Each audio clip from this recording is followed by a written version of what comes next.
सभी साथियों को जय हिंद। फर्स्ट ग्रेड एग्जाम में अपीयर होने वाले सभी विनर्स को मेरी तरफ से बहुत बहुत शुभकामनाएं। आप सब लोगों को विजयी आशीर्वाद, विजयी भाव। आप सब लोग के बहुत अच्छा परफॉर्म करें, क्योंकि आप लोगों ने बहुत अच्छी तैयारी की है। आप लोगों ने बहुत शानदार प्रैक्टिस की है, खूब प्रैक्टिस की है, खूब जी तोड़ मेहनत की है। इसलिए निश्चित रूप से आप सब लोगों का परिणाम बहुत शानदार होगा।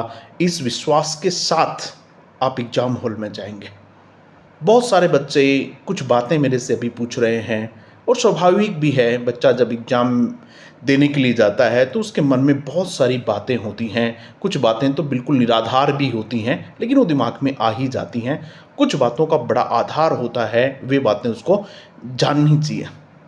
जैसे बहुत सारे बच्चे पूछते हैं कि सर मुझे कितने क्वेश्चंस अटेम्प्ट करने चाहिए। इस क्वेश्चन का आंसर केवल एग्ज़ाम देने वाला स्टूडेंट पेपर देखने के बाद ही कर सकता है।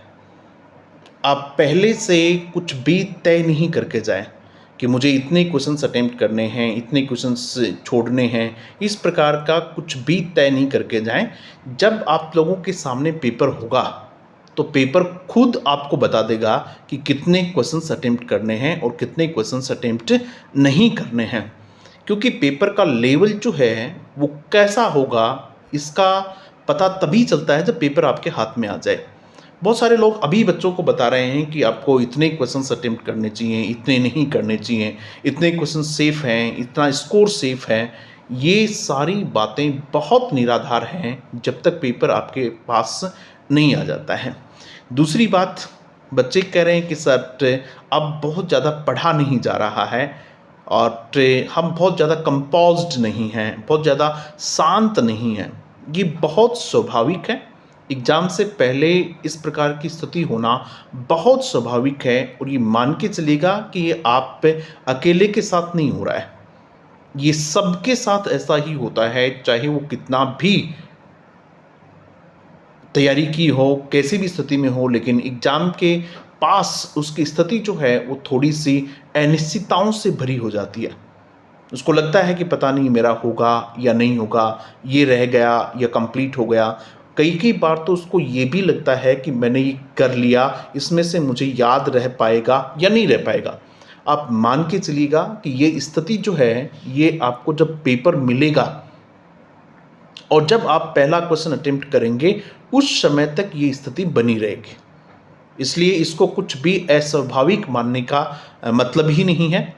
और जब आपके पास पेपर आ जाएगा, पेपर करना शुरू कर देंगे, तो ये स्थिति बिल्कुल ख़त्म हो जाएगी। आप पूरी तरीके से कॉन्फिडेंट हो जाएंगे। आपके पास जो जो सवाल होंगे आप उनके आंसर्स करते चले जाएंगे। इसलिए इसको बहुत ज़्यादा सोचने की आवश्यकता नहीं है कि कहीं ऐसा तो नहीं हो कि मेरी ये स्थिति मुझे एग्ज़ाम में नुकसान कर देगी। ऐसा कुछ भी नहीं होता है।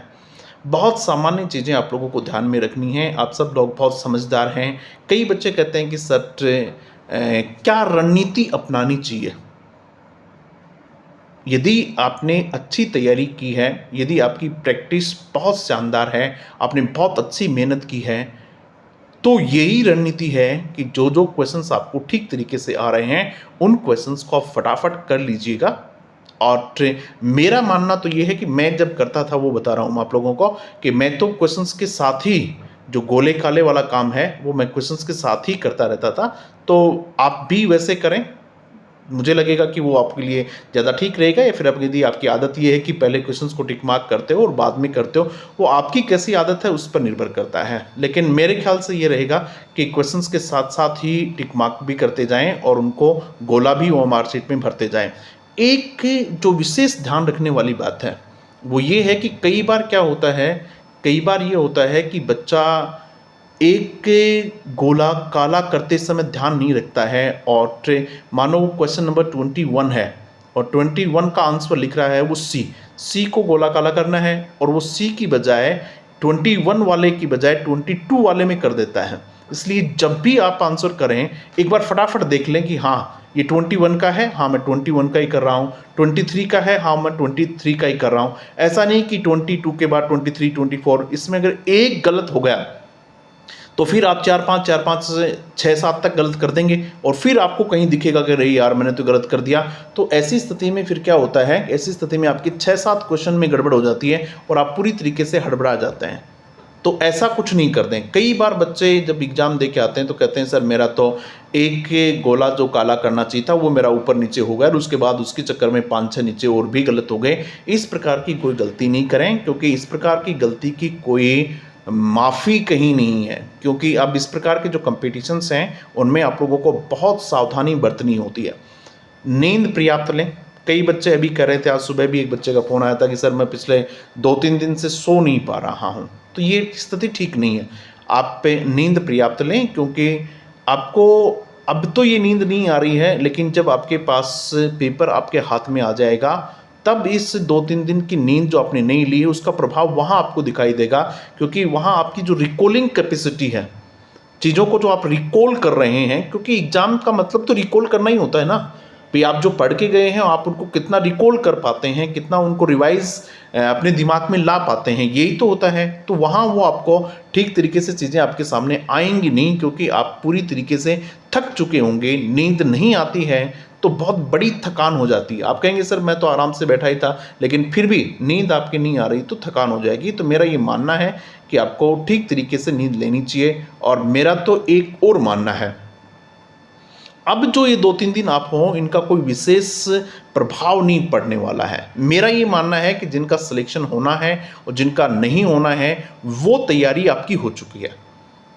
आप ये मान के चलिएगा, कई बच्चों को लग रहा है कि अब अगले 2-3 दिन में आप कुछ ऐसी तैयारी कर देंगे कि पहले आपका सिलेक्शन नहीं हो पा रहा था और इन 2-3 दिन में आपका सिलेक्शन हो जाएगा। मेरा ऐसा नहीं मानना है, क्योंकि सिलेक्शन की जो आप तैयारी है, आप पिछले साल भर से जो तैयारी कर रहे हैं वो आपकी एग्जाम हॉल में काम आएगी। इसलिए अब यदि 2 दिन नहीं भी पढ़ा जा रहा है तो आप ये मत माने कि इन 2 दिन नहीं पढ़ने की वजह से आपको कोई बहुत बड़ा नुकसान हो जाएगा। कोई बहुत बड़ा नुकसान नहीं होने वाला है, बस आप अपने आप को स्वस्थ रख लें।